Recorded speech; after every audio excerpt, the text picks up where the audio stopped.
I would like to welcome you to the worlds of J. Homer, poet and teller of tales.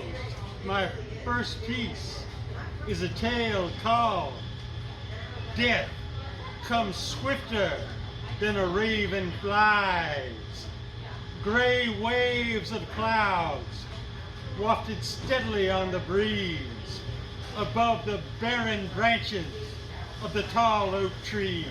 The birds, they flutter from those branches into the fog and take their chances. For a beast doth roam this winter wood.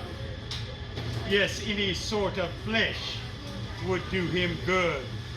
He's made the fog to hide his lair and waits to feed on all who dare invade what's his in any way. Then you won't live another day. He snacks on birds, but needs to feast on what he calls human beasts.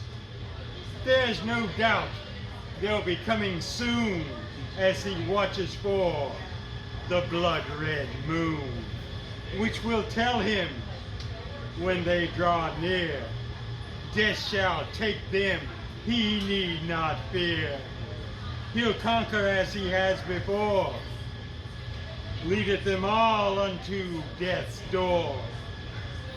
His 6-inch claws, long gnashing teeth, for all their necks a bloody wreath. Oh yes, he waits with such delight, day after day, night after night. See, there it shines. The time has come as he prepares to have some fun. Now they have gathered all around with fiery torches to burn down the wood in which he's made his home. Of all his powers they do not know.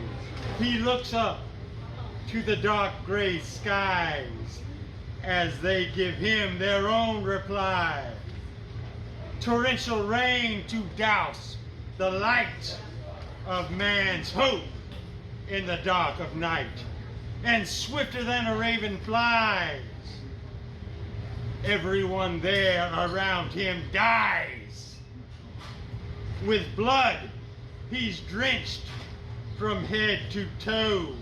Sent to their deaths they all did go. As he prepares to store the meat, stumbling over his own feet, a groggy feeling in his head, then the beast fell down, quite dead. Their poison, it had won the day. Yes, all the men knew just one way to give the beast a lethal dose. They drank the draft as they approached. No longer must mankind fear. The beast is dead, it lieth here. With those who sacrificed this night and gave their lives to win the fight. Thank you. And the next tale is a poem called A Puzzle Box to Engage the Mind. The house abandoned decades ago, she wondered just what it might hold. Found it behind a long locked door she'd never seen the like before. The box, it was so different and made so very intricate. With such workmanship it was designed, a puzzle box to engage the mind. With many clasps, buttons, parts you can move, knobs, switches, levers, slots, and grooves. She spent a long time sitting there, trying to open the box with care. Such concentration, so involved, till finally she was resolved and threw her hands up in the air, just giving up right then and there, saying, "I wish that I could solve this." After which, it just made perfect sense. She twisted the box top to the right.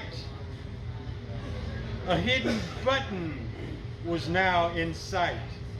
When she pushed it and turned the top back, it flew open like a jumping jack, but nothing appeared to be inside, till a plume of smoke began to rise, swirling to the floor, thick in the air.